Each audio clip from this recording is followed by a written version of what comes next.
Okay, so we start lah Dah 3:59, 1 minit lagi halal lah. Okay, so masih lagi bab 12. Hari ni ialah yang last kali lah. Kita ada 12.1.5 dan 12.1.9. Peluang 6. Okay, so bab 12, proses pengumpulan, pengorganisasian dan pewakilan data serta pentafsiran pewakilan data. Okay, so yang first kali ni, subtopik yang pertama kita nak lihat ialah 12.1.5 iaitu mentafsir pelbagai pewakilan data termasuk membuat inference dan juga ramalan. Buat inference ni maksudnya kita nak buat kesimpulan daripada soalan lah. Okey. Pastikan kamu semua ada buku B ni sebab kita nak buat soalan dalam buku B ni. Okey. So seterusnya. Okey, ini yang kita dah buat. Ini hari Selasa lepas. Cikgu ada bagi video tentang praktis 12.1 D ni. Tapi belum ada seorang pun yang hantar. Cikgu harap siapa yang dah siap boleh hantar lah. Ini soalan yang kedua. Okey. Pun belum ada orang yang hantar. Okey, so hari ni baru cikgu nak masuk lah. Okey, hari ni pentafsiran pewakilan data ni, sebelum ni cikgu dah pernah ajar kamu bahawa kita ada 5 jenis pewakilan data. Carta palang, carta pie, graf garis, plot titik dan plot batang dan daun. Pada hari ini cikgu akan tambah lagi, iaitu yang pertama nama dia histogram. Okey, kemudian yang kedua, hari ni cikgu akan tunjukkan kamu kekerapan. Apa nama dia tu? Cikgu tak boleh nak ingat dah. Sekejap. Sekejap cikgu tengok. Poligon kekerapan. Astaghfirullahaladzim. Okay, yang kedua kita akan tengok poligon kekerapan. Maksudnya selain daripada 5 ni, 3, 4, 5, kita ada tambah lagi 2 iaitu histogram dan juga poligon kekerapan. Okey.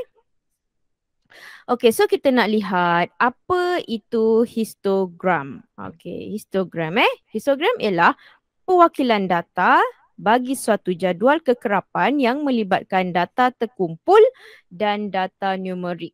Okey, dia melibatkan data terkumpul dan juga data numerik. Okey, so ini adalah contoh histogram. Okey, tajuk dekat sini ialah tinggi murid perempuan. Okey, pada paksi mencancangnya kita ada kekerapan. Okey, kemudian pada paksi mendatanya kita ada selang kelas. Okey, kamu nampak ni 140 hingga 144 ini kita namakan dia selang kelas. Okey, so boleh rujuk juga kat sini. Lebar setiap palang histogram mewakili suatu selang tertentu. Okey, so maksudnya, sekejap cikgu lukis.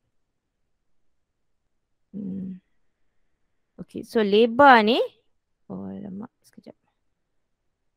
Cikgu sikit. Okey, lebar ni mewakili selang kelas tertentu. Ni selang. Selang apa? Okay, so macam ni contohnya 140 cm hingga 144 cm dikumpulkan dalam satu selang kelas. Okey, contohnya selang kelas tinggi 140 hingga 144 merangkumi julat tinggi 140 cm sehingga 144 cm. Macam sama yang macam cikgu cakap tadi, tinggi palang mewakili kekerapan data. So berapa tinggi ini mewakili kekerapan data. Okey. So histogram ini dia tidak memaparkan nilai data sebenar. Okay, kita tak tahu 140 berapa orang, 143 tak berapa orang. Dia tidak memaparkan nilai sebenar, tapi dia memaparkan nilai selang kelas tertentu. So kita tak tahu exactly berapa data yang tersebut, kita ada data terkumpul sahaja. Okay. Histogram dapat memaparkan data yang besar kerana data diwakili dalam selang kelas. Okey, so ni kan 140 sampai 164 ni cm. Kalau kamu buat carta palang biasa, berapa panjang lah kamu punya ni kan? panjanglah kamu punya ni kan sebab daripada 144 banyak kan. Okey, sampai 164 kan. Panjang kan? Kalau kita buat carta palang. Tapi bila kita buat dalam histogram, dia boleh memaparkan data yang lebih besar sebab dia dah kumpulkan. Dia jadi kecil. 140 hingga 144 hanya dalam satu palang ni saja. Okey. Boleh faham Ini histogram. Okey, dia punya palang dia ni mewakili satu selang kelas tertentu. Okey? Okey. Cikgu dah bagi belum dekat dalam WhatsApp? Sekejap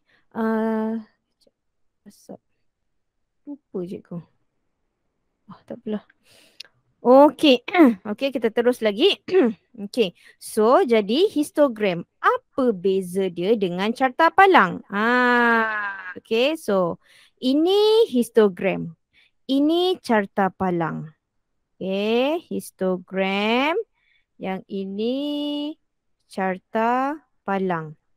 Okey, so apa beza dia? Boleh tak kamu tengok beza dia apa? Nampak tak beza dia apa? Oh, cikgu belum bagi lagi dekat dalam. Sekejap pelajar. Cikgu nak forward message dekat dalam WhatsApp group. Sekejap.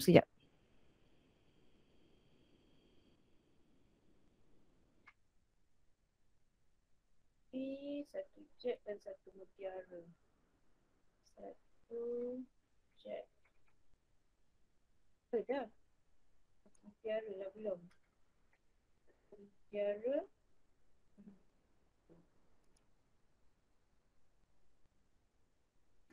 Okey, sorry, kita sambung. Okey, jadi apa dia beza antara carta palang dengan histogram? Okey, so kalau kamu lihat di sini, yang pertamanya, okey, cuba tengok kalau carta palang ini, dia mewakili setiap data. Okey, dia carta palang ni dia lebih kepada data kategori. Dia ni, okey, cikgu buat macam ni lah. Histogram. Sekejap ya. Okey, kalau apa beza histogram dengan carta palang Okey. Carta palang. Okey, so histogram. Dia ni lebih kepada data numerik. Okey, tapi kalau carta palang ni dia lebih kepada data kategori. Ingat lagi tak data numerik dengan data kategori? Okey, kemudian pada histogram ni kamu lihat antara satu palang dengan satu palang tiada jarak. Kalau histogram, kalau carta palang ada jarak, histogram tak ada jarak. Okey, so histogram tiada jarak antara palang. Okey, kalau carta palang ada jarak. Okey, kamu lihat kat sini kan, yang ini rapat-rapat. Okey, ni rapat je. Okey, kalau ni ada jarak antara palang. Nampak tak? Ni ada jarak kan?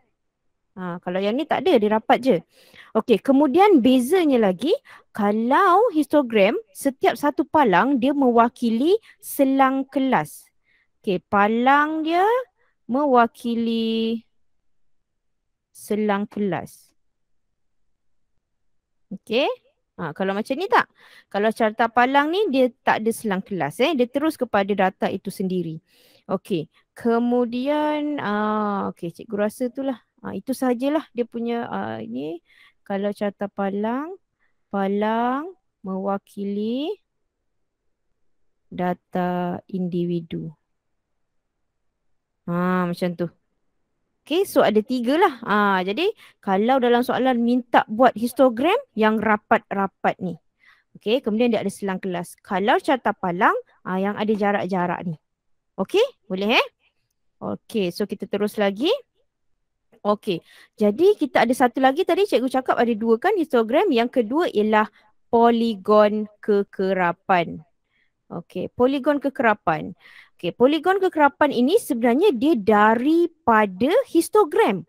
Okay, cuma kita sambungkan titik tengah.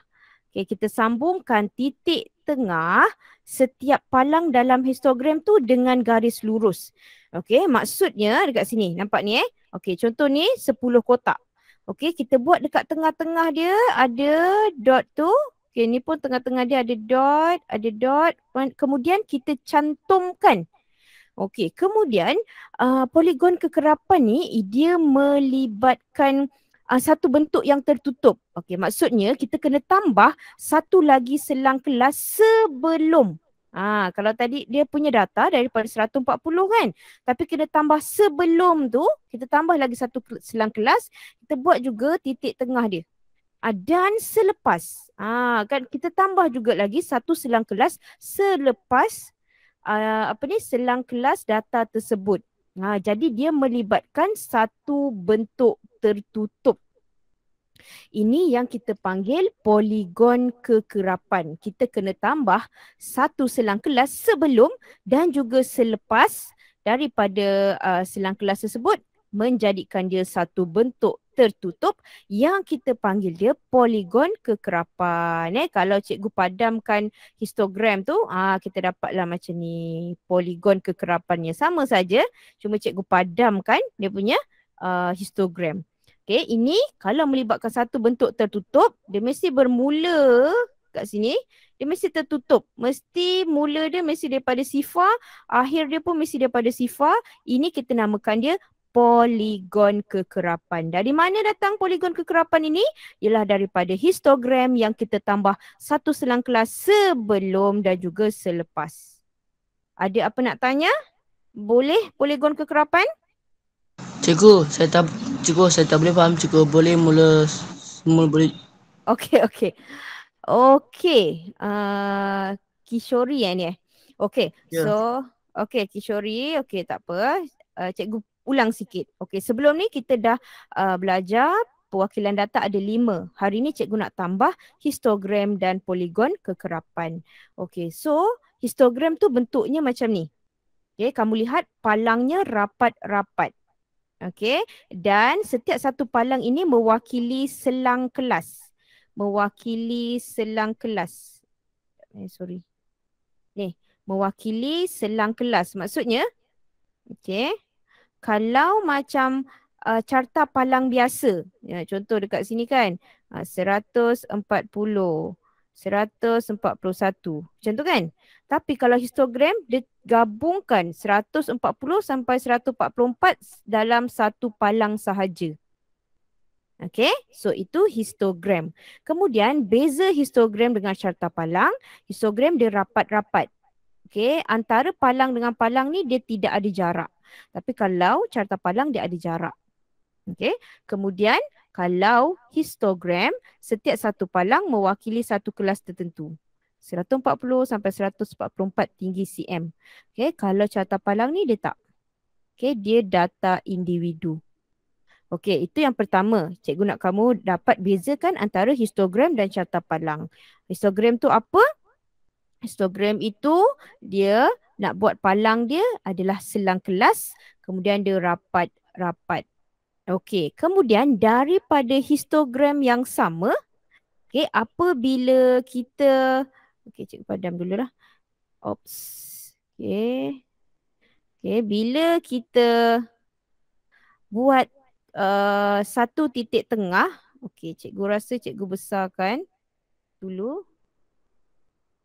Okey, supaya kamu nampak. Okey, ni Okey, dalam histogram ni, bila kita buat titik tengah dekat selang kelas ni, contoh ni kita ada 10 kotak. Dekat kotak yang kelima ni, okey, kita buat titik tengah dia pada puncak tiap-tiap palang tu. Okey, kemudian kita cantumkan. Okey, kemudian kita kena tambah satu selang kelas sebelum dan satu selang kelas selepas. Kemudian daripada ni kita pergi ke bawah. Kita buat satu. Okey, ni kan daripada sini patutnya macam ni saja. Dia punya Okey, patutnya macam tu je kan? Tapi kita tambah satu lagi supaya dia membuat bentuk yang tertutup. Okay, so itu kita namakan dia sebagai poligon kekerapan. Dari histogram, kita sambungkan titik tengah palang pada histogram, kemudian kita tambah satu selang kelas sebelum dan satu selang kelas selepas, ia akan menghasilkan yang kita panggil poligon kekerapan. This one. Okey, Kishori, yang bahagian Okey. okey hari ni Okey. kita nak tambah 2 tau. Kalau macam ni sahaja histogram. Tapi kalau kita tambah titik tengah ni, titik tengah dia kita buat garis, kemudian kita tambah sebelum dan selepas. Okey, macam ni bentuk dia. Ni nama dia poligon kekerapan. Okey, Boleh? teacher. Okey, boleh Okey, so cikgu dah terangkan histogram dan juga poligon kekerapan. Okey, so jadinya, okey, so terus kepada contoh soalan.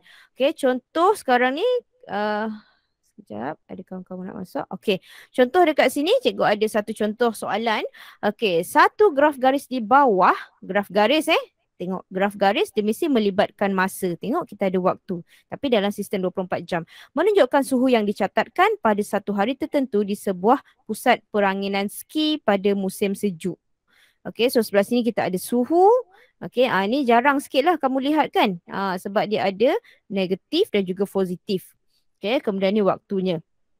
Okey, soalannya apa? Anggarkan suhu pada pukul 10. 10 sifar-sifar kan. Okey, jadi macam ni. Okay, kalau dapat soalan macam ni, kamu perlu unjurkan. Okey, so ini pukul 9. Ni pukul 11. Mana pukul 10? Pukul 10 mestilah berada di antara ni. Dalam soalan kan, dia kadang-kadang dia tak bagi direct. Dia kena macam ni. Kamu kena pandai cari dekat mana. Okey, so contoh dekat sini. Ke 10. Okey, kamu pergi ke... Sorry. Okey, pergi naik ke atas sampai jumpa ni. Okey, dah jumpa ni. Lepas tu unjurkan ke sana. Ke sebelah. Tak begitu tepat. Sekejap cikgu. Lukis lagi sekali. Yes, ni lagi tepat. Okey, macam ni. Dari 10 ni, unjurkan naik ke atas sampai kena pada graf. Kemudian lihat di sebelah sini. Anggarkan suhu pada jam 10. Okey, so dia ada di antara negatif 2 dengan negatif 4. Jadi jawapannya ialah negatif 3 darjah Celsius. Kan ni, darjah Celsius. So kamu pun kena buat dia punya unit. Okey, so ramalkan suhu pada jam 21. Okey. Dalam ni ada tak 21? Tak ada. Tapi kita boleh unjurkan sebab dia kata ramalkan. Jadi 19, 20, 21 dia berada di sini. 21. Okey. So dekat sini pun tak ada. Okey. Jadi macam mana? Okey. Kita lihat graf sebelum.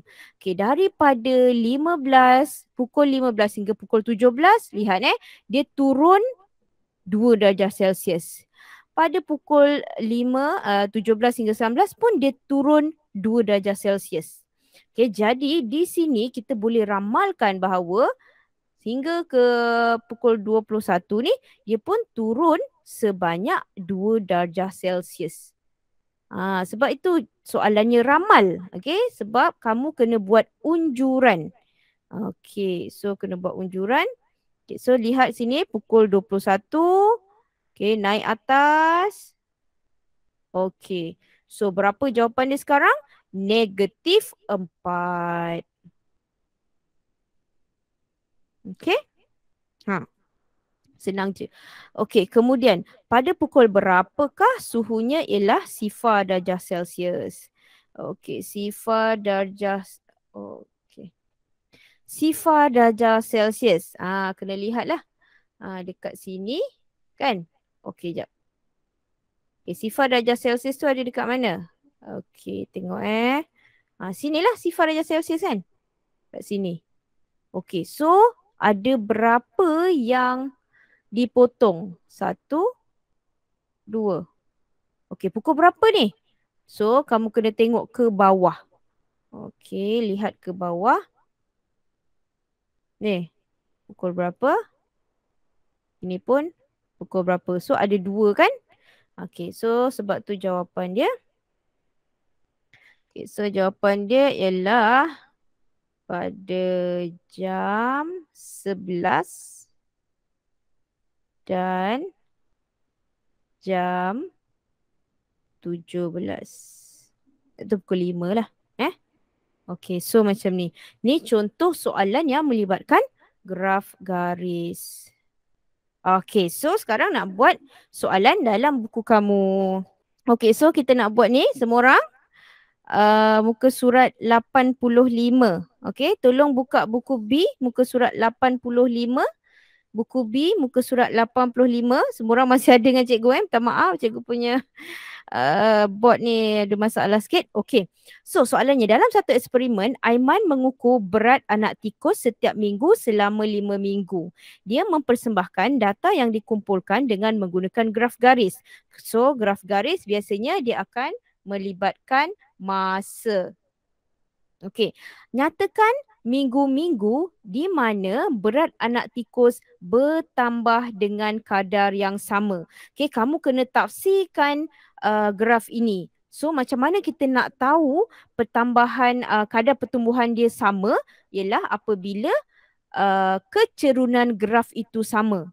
Okey, cuba kamu lihat, okey, antara minggu ketiga dengan minggu keempat, okey, dan juga minggu keempat dengan minggu kelima. Okey, kita nampak kecerunan graf ini adalah sama. Kamu boleh lihat dia seperti satu garis lurus. Okey, di sini Okey, di sini dan juga di sini. Dia seperti satu garis lurus. Bermaksud kadar pertumbuhannya sama. Okey, jadi dia tanya mana yang bertambah dengan kadar yang sama? Jawapannya antara minggu ketiga dan keempat. Okey, semua orang tulis je jawapannya. Dan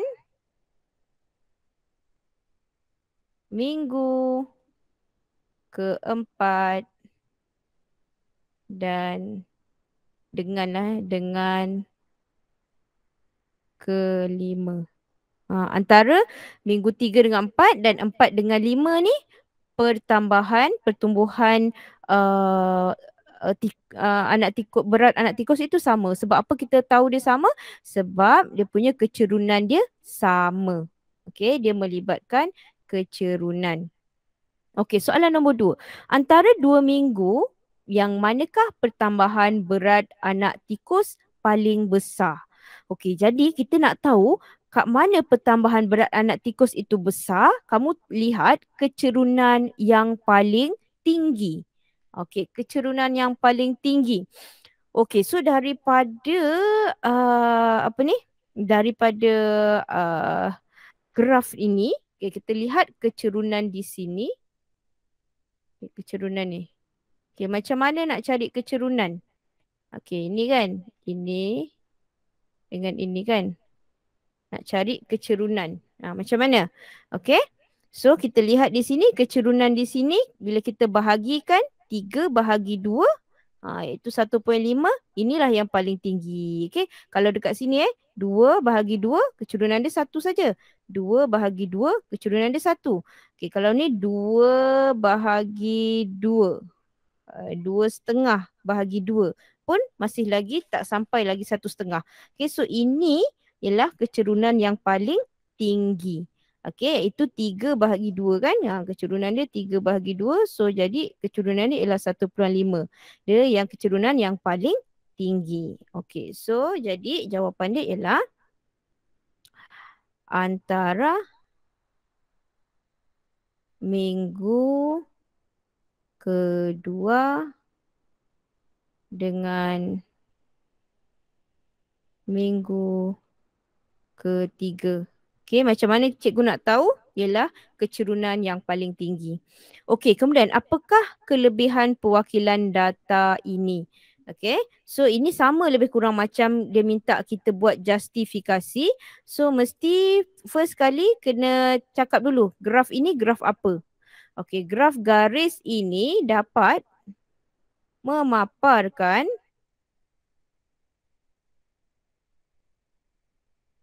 perubahan berat anak tikus selama 5 minggu. Okey? Okey? So ini TP4 Soalan ni TP4 sebenarnya dia memang susah sikit lah. Sebab kamu kena tafsirkan graf ini. Okey, semua orang dah siap ke? Boleh cikgu move on? Belum cikgu. Oh, belum Faham tak tulisan cikgu ni? Okay, so keyword dia kalau dia tanya pertumbuhan itu kamu kena cari kecerunan. Okay, cikgu tambahlah sikit boleh sambil-sambil tu. Okay, kecerunan.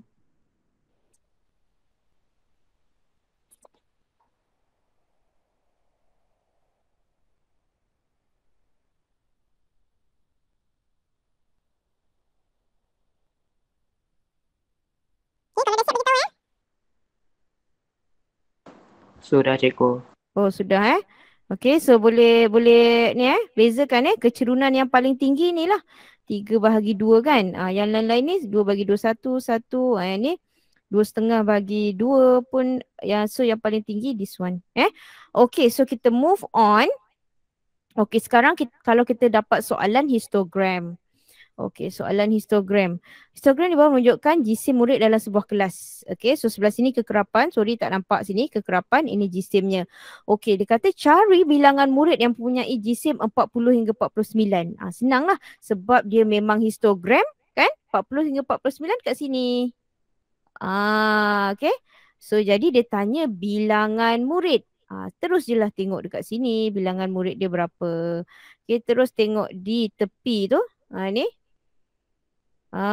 Berapa bilangan murid dia. So dia di antara kalau kamu kira ni dia ada 5 kotak 1, 2, 3, 4, 5. 1, 2, 3, 4, 5. So dekat sini nilai dia ialah 9. Kan? Sini ialah 9. So jawapan dia. Ini tak ada dalam buku Ini just cikgu punya penerangan. Okay, 9 orang.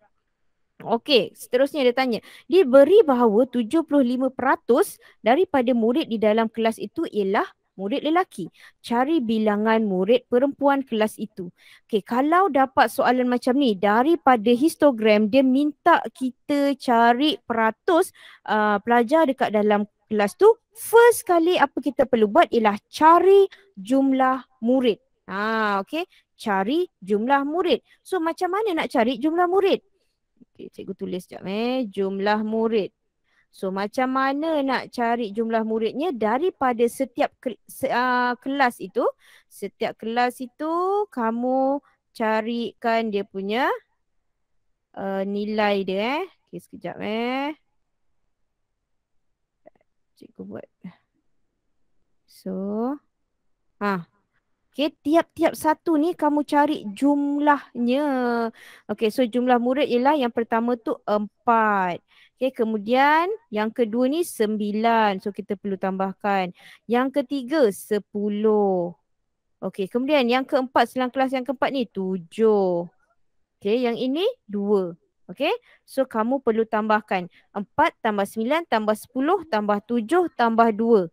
Okay, so 9 Azim 32. 32 kan? Betul? 32 orang. Allah. Sorry. Barulah dapat 8 orang.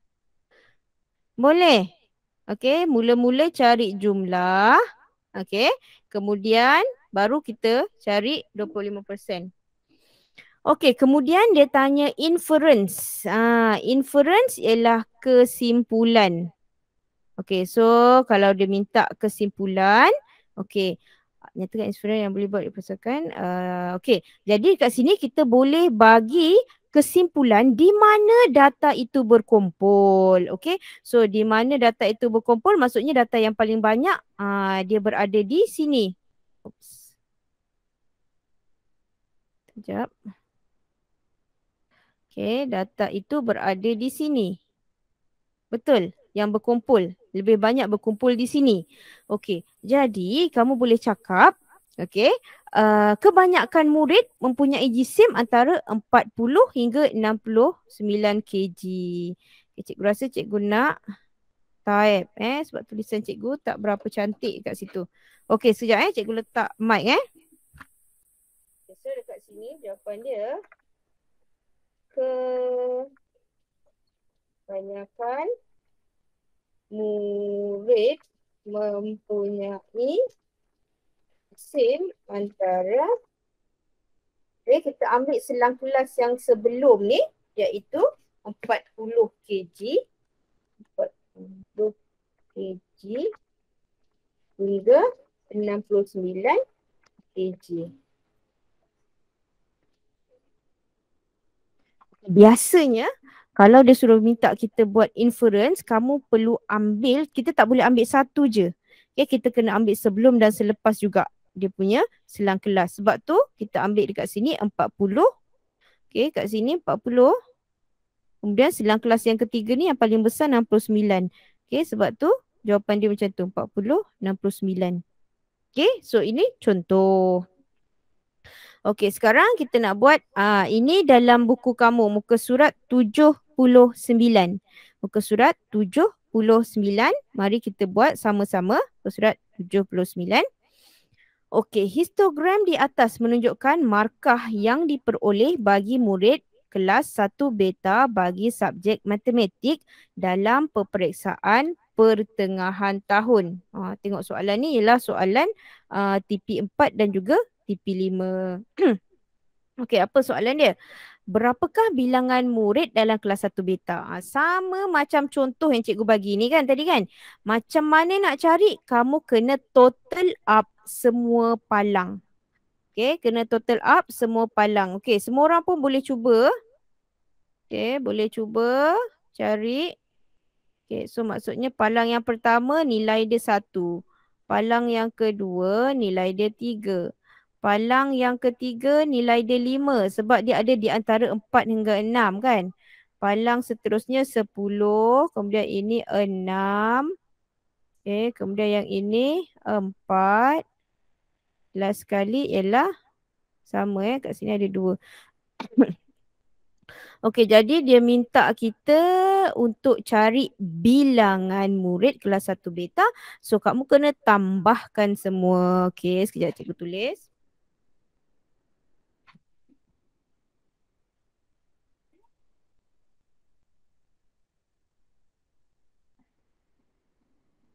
Okay, bilangan murid.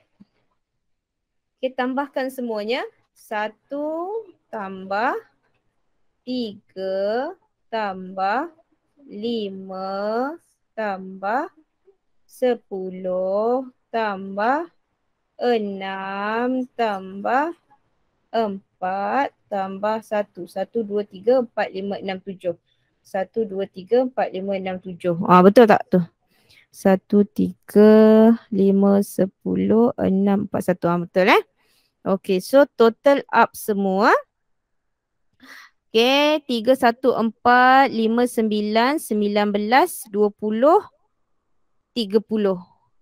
30 orang. Betul, Tan Yik Sheng. Betul.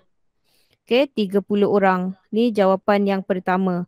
Berapakah bilangan murid yang memperoleh markah 51 hingga 60? Okey, 51 sampai 60 ialah selang kelas yang ini. Okey, so jawapan dia berapa orang kat sini? Jawapan dia 5 orang murid. Okey, so 5 orang murid. Okey. Seterusnya, jika 60% daripada murid seluruh kelas memperolehi markah kurang daripada 61, maka kelas tambahan akan diadakan. Adakah kelas tambahan perlu diadakan untuk kelas 1 beta? Tunjukkan pengiraan anda. Okey, jadi kita nak tengok dulu berapa orang yang dapat markah kurang daripada 61. Okey, maksudnya kita kena tambahkan yang ini dan ini kurang dari 61 kan. Okey, so kita lihat dulu bilangan murid yang dapat markah kurang daripada 61. Cikgu rasa nak type lah, tulisan cikgu ni tak berapa cantik. Sekejap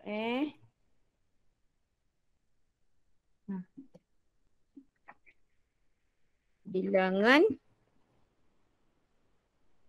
murid yang memperoleh markah kurang dari 61 tu berapa Okey, so kita kena buat sedikit pengiraan. Okey. Okey, jadi sekarang tadi berapa orang tu? Kita kena tambahkan 1 tambah 3, 4 tambah 5, 9.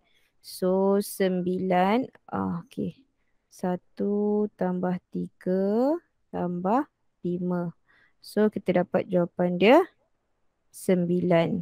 Okey, so 9 per 30 kan tadi jumlah total dia. Okey, darab 100%. 1, 3. So, ialah 30%. Okey, so tak sampailah 60 kan? Dia cuma 30% je. Jadi, kena buat tak kelas tambahan tu? Tak perlu buat. Okey, so daripada graf. Laju kalau cikgu letak mic. Daripada graf histogram didapati hanya 30% saja kan. 30% murid kelas 1 beta yang memperoleh markah kurang daripada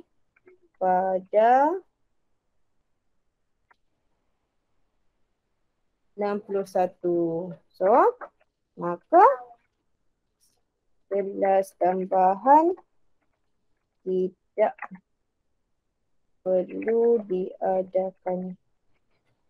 Okey.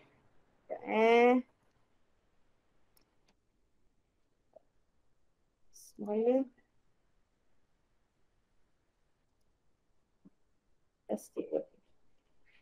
Tidak perlu diadakan.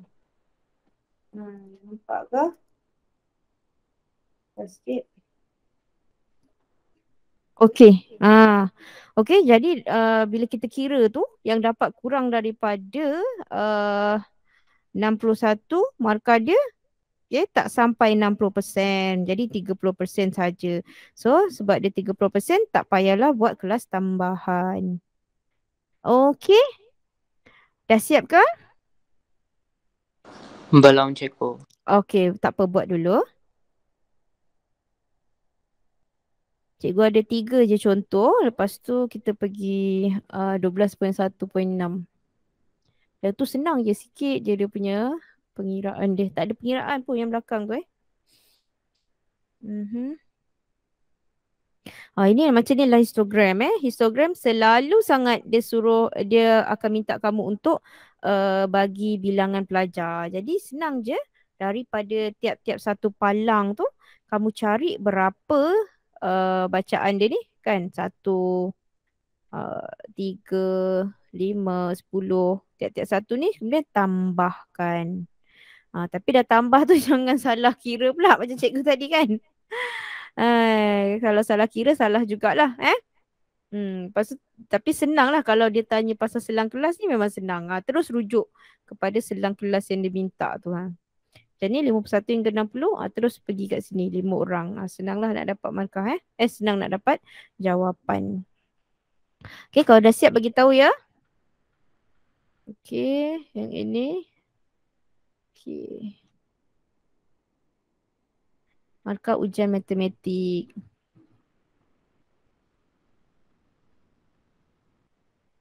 Kishori, okey ke? Kishore. Okey cikgu. Okey dapat kamu dapat ni macam mana cikgu dapat jawapan ni? Okey.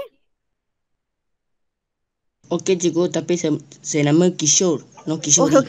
Okey, sorry. Okey, Kishore. Okey. Tan Yik Sheng, finish already? Sudah cikgu. Okey, Tan Yik Sheng pun dah siap. So, Kok Kiong pun dah siap. Okey, cikgu terus pergi soalan seterusnya. Okey, contoh yang ketiga pula sekarang cikgu nak tunjuk soalan kalau poligon kekerapan. Okey, so contoh soalan untuk poligon kekerapan. Okey, tadi kita dah lihat histogram kan. Okey, poligon kekerapan di bawah menunjukkan masa yang digunakan oleh X orang murid. Dia tak bagi tahu kita berapa X orang murid untuk menaip sebuah karangan. Okey, so nampak kekerapan dekat sini. Okey, so kita boleh carilah sebenarnya. Dari sebabnya poligon kekerapan ni dia lebih kurang sama macam histogram. Cuma dia tambahkan nilai kat sini supaya dia tertutup bentuknya. Okey. Okey, so soalan ni ialah cari nilai X. Sama jugalah macam tadi. Yang ni contoh ni tak ada dekat dalam buku kamu.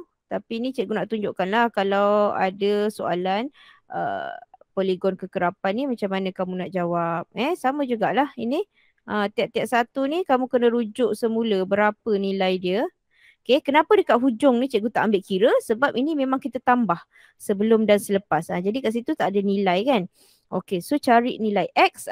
Okay, tambahkanlah semua. Ini ialah poligon kekerapan. X tu ialah jumlah murid lah kan. X ialah jumlah murid. Sama macam soalan tadi kan. Soalan histogram. Suka dia nak suruh kita cari jumlah. So, 3 tambah 4 tambah 5 tambah 10 tambah 12 tambah 8 tambah 4. Okey. Siapa boleh tolong cikgu? 4, 3, 7, 15, 20. 4, 42. 42 orang. Okey. Berapakah bilangan murid yang menggunakan masa 21 minit hingga 25 minit? Yang inilah. Okey, yang ini. Okey, kita pun tengok berapa orang ni kan. 10 orang. So, jawapan dia 10 orang. Okey, kemudian C. Cari bilangan murid yang menggunakan masa lebih daripada 30 minit. Okey, so maksudnya dia nak yang ni. Lebih daripada 30 minit, yang ni lah. Selang kelas yang ni. Okey, so kita ambil yang ni lah. 8 tambah dengan 4. Okey, so cikgu tulis. Okey, bagi selang kelas 31 hingga 35, bilangan pelajarnya ialah 8 orang. Okey, bagi selang kelas 36 hingga 40 pula, bilangan pelajarnya ialah 4 orang. Okey, jadi bila kita tambahkan 8 tambah 4, kita dapat 12 orang. So, jawapan dia 12 orang. Okey, dinyatakan satu inference. Inference ialah kesimpulan yang boleh dibuat berdasarkan data dalam poligon kekerapan tersebut. Okey, jadi macam cikgu kata, inference ni ialah kita nak lihat di mana data itu berkumpul. Okey, di mana data itu berkumpul? Okey, so dekat sini kan? Allahuakbar, sekejap Sorry. Kat sini. Data tu berkumpul kat sini. Kita kena ambil yang paling tinggi sebelum dengan selepas dia. Okey, jadi kamu kena buat ayat lah. Okey, buat ayat sikit. Okey, cikgu letak ni tau, letak mic. Suara cikgu akan slow sikit. Kebanyakan murid menggunakan. Okay. So, berapa minit tu? Kebanyakan murid menggunakan. Okay, so kita lihat masa ni. Masa yang diperlukan ni, ambil selang kelas sebelum ni. Ni, 21 minit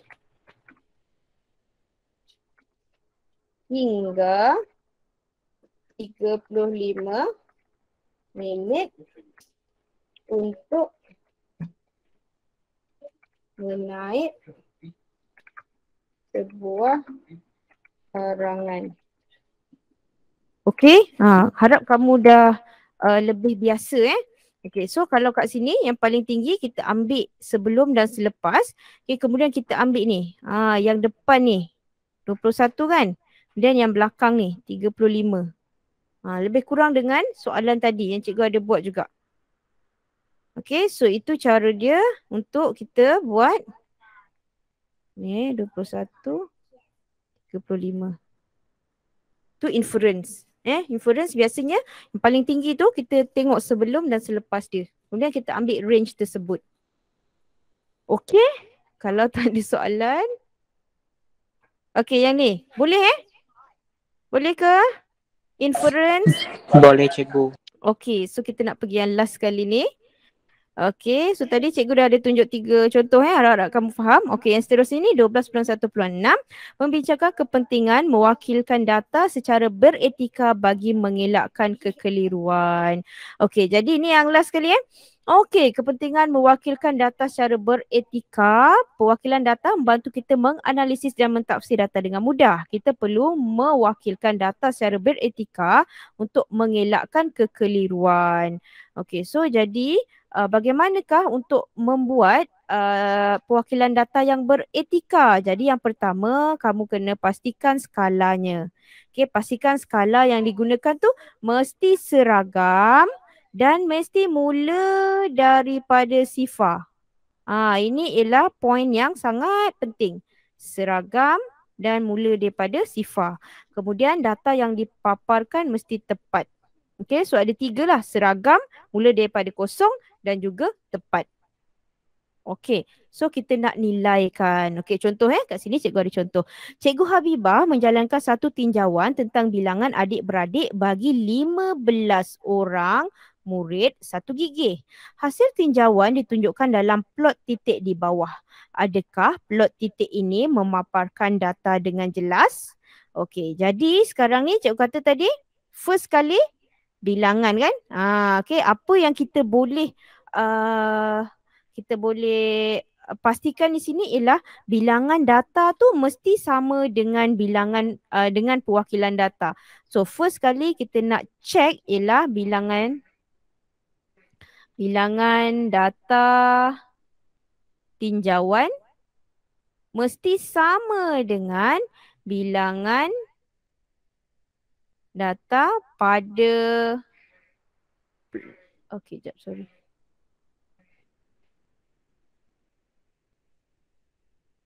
pada plot titik ni. Okey, so daripada tinjauan tadi dia kata 15 kan? Okey, ni 15 orang. Okey, so dekat titik ni pula, okey kita lihat adakah sama.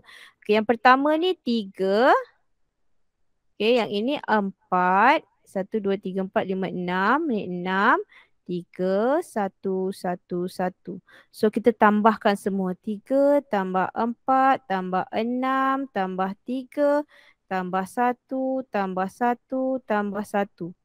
Okey, berapa? 6, 4, 10, 13, 16, 17, 18, 19. 19 kan? 19 orang.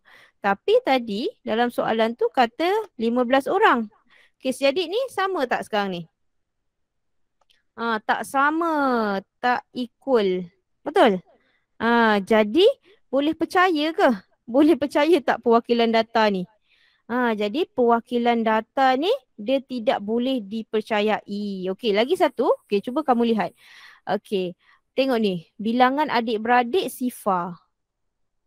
Macam mana pula boleh bilangan adik-beradik tu sifar? Okey, kalau budak tu tak ada, macam mana dia? So, bilangan adik-beradik mesti bermula dengan 1. Dia tak akan boleh sifar. Kan? Sebab murid tu mesti dah kira 1 lah. Dia at least 1. Okey? Jadi, perwakilan data ini dia mengelirukan. Jadinya, okey sekejap okey sekejap. Cikgu dah siap tulis. Jadi, memaparkan dengan jelas ke? Jawapannya tidak. Perwakilan data ini mengelirukan orang ramai. Kemudian bilangan murid dalam plot titik tu pun 19. Tak sama Kat sini 17. Okey? Okey. So, contoh yang kedua. Ini cikgu ambil dekat dalam buku teks 12.1E. Okey, ini pula tadi plot titik. Okey, ini pula carta palang. Zurini menjalankan tinjauan ke atas 40 orang murid tentang sejenis permainan kegemaran. Hasil tinjauan ditunjukkan dalam carta palang di sebelah. Adakah carta palang ini memaparkan data dengan tepat? Terangkan. Okey, so biasanya cikgu kata apa yang kita nak tengok bilangan, skala dia dan juga bilangan data. Okey, so biasanya satu, kamu kena check dia punya skala sebab skala dia tadi mesti bermula dengan 0. Yang kedua, bilangan data. Okey. Okey, so skala mula daripada 0. Okey, 4, 8, 12, 16. Skala okey. Okey, sekarang bilangan data Dia kata tadi 40 orang murid. Okey, so kita lihat kat sini lah. Okey, bilangan murid dia So 4 tambah dengan 12 tambah dengan 5. Okey. Sorry, 6 kan? Sebab setiap satu ni 2. 6 tambah dengan 16. Okey. 16, 4, 20. 20, 32 dengan 6. Okey. So, sekarang kamu tengok berapa bilangan data dia. Sama ke tak sama? Okey. Bilangan data dia. Cuba seorang kira.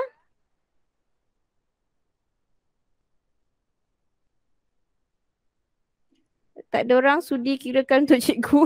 38 je ni. 38 kan. Jadi sekarang sama ke tak sama? Tak sama. Okey. So kalau tak sama, adakah carta palang ini memaparkan data dengan tepat? Jawapan dia kamu sendiri tahu. Tidak kan? Okey, sekejap Okey, cikgu type So cikgu letak mic kat bawah. So cara nak tulis dia tidak.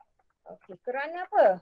Okey, kerana jumlah murid pada carta palang tidak sama dengan jumlah murid. Okey, iaitu so kamu kena tunjukkan jalan kira tu 4 tambah 12 tambah 6 tambah 16 tu. Okey, dia ialah dia jumlah dia 38. Itu kurang. Okey, mana simbol dia ni?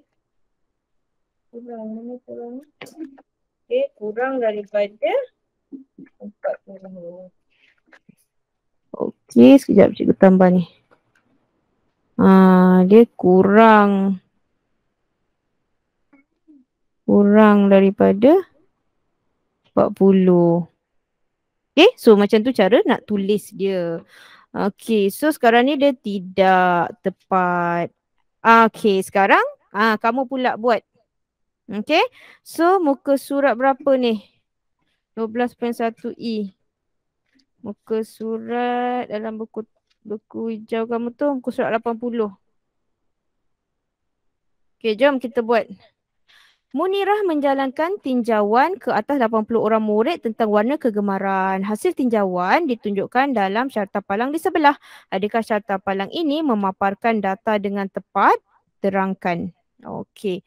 So 80 orang. Kita nak tengok tengok first kali tengok skala dia 5, 10. Okey, skala dia okey. So sekarang kita nak tengok bilangan orang dia pula. Bilangan orang dia betul ke tak betul So yang pertama tu sekejap bilangan murid kita nak cari bilangan murid dia betul ke tak betul. 10 tambah 20 tambah 25 tambah 20. Okey. Tan Yik Sheng, cuba kira Tan Yik Sheng berapa? 75. Kan? 75. Sekarang sama ke tak sama ni? 75 dengan 80. Tak sama. Tak sama. Jadi tepat ke tak tepat ni? Jadi boleh buat ayat macam kat sebelah ni. Sekejap Cikgu nak copy je ni. Okey. Alamak.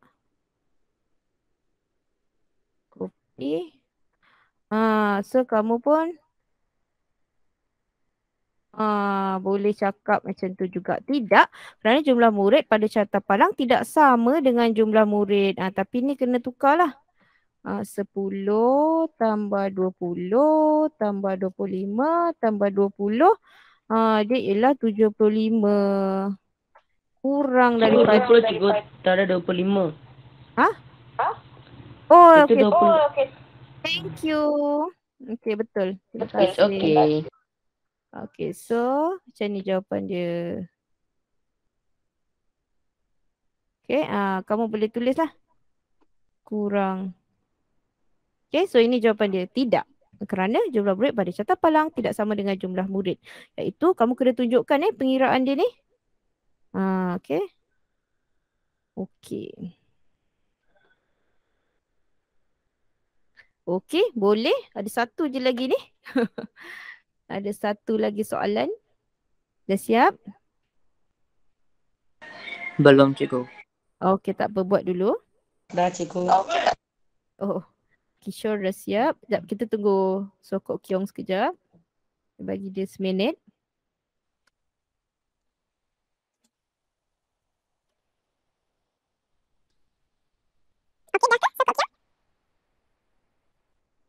Sudah Okey. Satu je lagi soalan Okey, so sekarang pula kalau cikgu ada graf garis. Okey, ni contoh lain tau. Muka surat ni pun cikgu ambil dalam buku teks 12.15. 12.1E.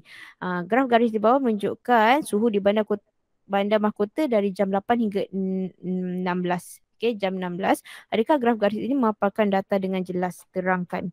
Okey, jadi cikgu kata tadi selain daripada jumlah, kita kena tengok dia punya skala. Okey, so kat sini kamu tengok skala dia. Bermula daripada berapa ni? Adakah dia bermula dengan sifar?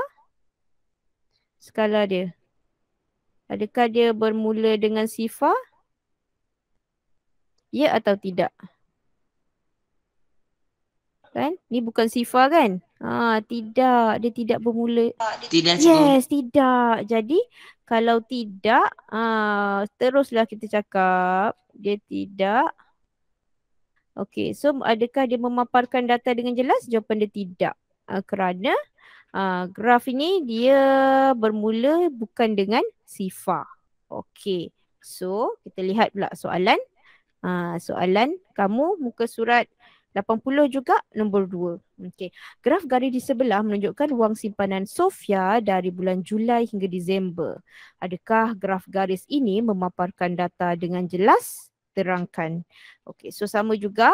Okey, first kali kita tengok dia punya skala. Kamu tengok skala dia ni. Adakah skalanya bermula dengan sifar? Okay, anyone? Kishore, Sokok Kiong, adakah data ini bermula dengan sifar? Tidak. Tidak. Betul. So, dia tidak bermula dengan sifar, jadi data ini tidak jelas. Okey, cikgu type sikit jawapan dia. Okey, sekejap. Jawapan dia tidak. Okey. Kerana maklumat yang dipaparkan mengelirukan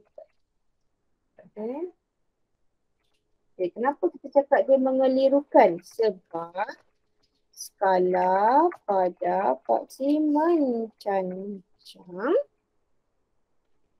harus bermula daripada sifar. Daripada sifar. Okey. So kalau soalan tu minta kamu terangkan bahawa data tu tepat ke tak tepat, first kali kamu tengok dia punya skala.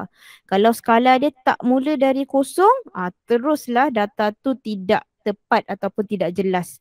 So apa macam mana kamu nak cakap? Cakap dia sebab skala pada paksi mencancang tu tak bermula dengan sifar. Okey. So biasanya ni lah dia akan tanya kita, dia akan bagi soalan tu sama ada skala dia tak bermula dengan sifar ataupun bilangan.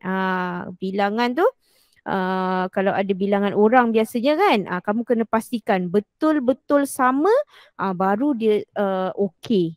Apa tu perwakilan data tersebut. Kalau macam ni skala tak bermula dengan sifar ataupun contoh yang sebelum ni cikgu bagi ni, dia tak tepat, tak sama 70 dengan 80 dengan 75, itu kita cakap dia tidak tepat. Okey? Ada nak tanya? Tak cikgu. Dah siap ke Kishore? Dah siap Kishore? Oh, Dah, Tan Hik cikgu. Sheng sudah, Kishore dah, So Kok Kiong dah? Sudah cikgu. Okey. So, jadi dengan itu kita dah siap dah. Dah habis dah bab 12. Tahniah semua. Dah boleh lah. Dah boleh nak ambil periksa akhir tahun. Okey. So, saya dah boleh lah ambil periksa akhir tahun kan. Cikgu nak cakap dengan kamu ni kita punya periksa akhir tahun adalah daripada 29 hari bulan 11 sehingga 10 hari bulan 12.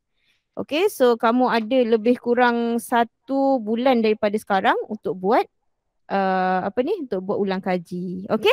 So untuk yang datang kumpulan 1 minggu hadapan, jumpalah cikgu. Jangan lupa bawa buku B. Cikgu nak tanda kamu punya buku B. Okey? So jumpa lagi minggu depan. Okey, itu saja daripada cikgu hari ini. Terima kasih semua. Bye-bye. Terima kasih cikgu. Bye cikgu. Bye. Ya. Bye. Terima kasih cikgu. Bye cikgu. Sama-sama. Bye. Terima kasih cikgu. Bye. Bye-bye.